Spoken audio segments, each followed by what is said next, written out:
PCOS Polycystic Ovarian Syndrome. இப்போ வீட்டில் ஒருத்தருக்கு இந்த irregular periods இருக்குங்க. இந்த PCOS டெஃபினட்டாக நம்மளால ரிவர்ஸ் பண்ண முடியும் by changing our life style.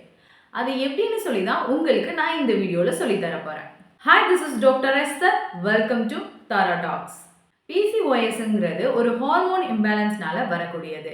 உங்களுடைய லைஃப் ஸ்டைல் சேஞ்சஸ் மூலியமா, ஒரு சில எக்ஸசைஸ் மூலியமா, ஒரு சில உணவு பழக்கங்கள் நீங்க உணவு முறையில சேர்த்துக்கிறது மூலியமா டெஃபினட்டா உங்களால இந்த PCOS ரிவர்ஸ் பண்ண முடியும்.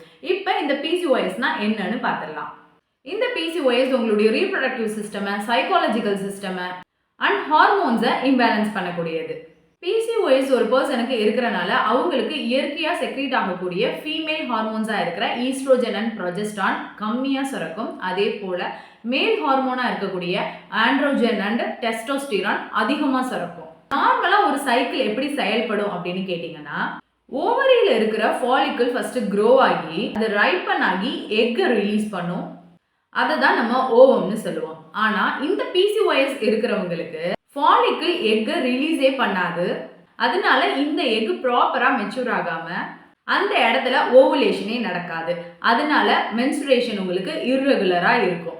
இந்த இம்மெச்சூர் ஃபாலிக்கிள் தான் உங்களுக்கு மேல் ஹார்மோனை ரிலீஸ் பண்ணி அதே நேரத்தில் இதனால தான் மோஸ்ட் ஆஃப் த பீப்புளுக்கு சிஸ்டாவும் ஃபார்ம் ஆகுது. இந்த PCOSோட எக்ஸாக்ட் காஸ் அன்னோன் தான். ஆனால் நீங்கள் எனக்கு கொஞ்சம் ஒத்துழைச்சு கொடுத்தீங்கன்னா ஒரு சில லைஃப் ஸ்டைல் சேஞ்சஸ் மூலியமா, கொஞ்சம் மெடிக்கேஷன்ஸ் எடுக்கிறது மூலியமா டெஃபினட்டாக உங்களால் இந்த PCOSை ரிவர்ஸ் பண்ண முடியும்.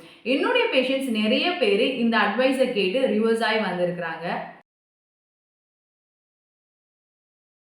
ஸோ அதனால தான் இது நிறைய பேருக்கு யூஸ் ஆகும்னு சொல்லி இந்த வீடியோ நான் அப்லோட் பண்ணுறேன். சரி, இந்த PCOS காமனாக எதனால வருது அப்படின்னு கேட்டிங்கன்னா, ஃபஸ்ட்டு ஜெனட்டிக் மூலியமாக கூட வரலாம். அதாவது உங்கள் ஃபேமிலி ஹிஸ்ட்ரியில் யாருக்காவது PCOS இருந்தால் உங்களுக்கும் அது வர வாய்ப்புகள் இருக்குது. நம்பர் 2 பார்த்தீங்கன்னா இன்சுலின் ரெசிஸ்டன்ட். 70% ஆஃப் உமன் இந்த PCOS ஒபிசிட்டியாக தான் இருக்கிறாங்க. அவங்களுடைய செல் அவங்களுடைய இன்சுலினை ப்ராப்பராக யூஸ் பண்ண முடியாமல் ஒபிசிட்டியை மேஜர் காசாக கொண்டு வந்து வைக்கிது. அதனால அவங்களுக்கு இன்சுலின் ரெசிஸ்டன்ட் இருக்கு. அதனால அவங்க ஒபீஸா காணப்படுறாங்க. Number 3 inflammation. முன்னாடியே சொன்ன மாதிரி ஆண்ட்ரோஜன் லெவல்ல இது எக்ஸஸா செக்ரீட் பண்ணுது. அதனால உங்களுக்கு ஓவர் வெயிட் ஆகி உங்களுக்கு இன்ஃப்ளமேஷன் காஸ் ஆகுது. Number 4 psychological changes and life style changes. The PCOS is directly linked to stress, modern faulty lifestyle changes, anxiety and depression.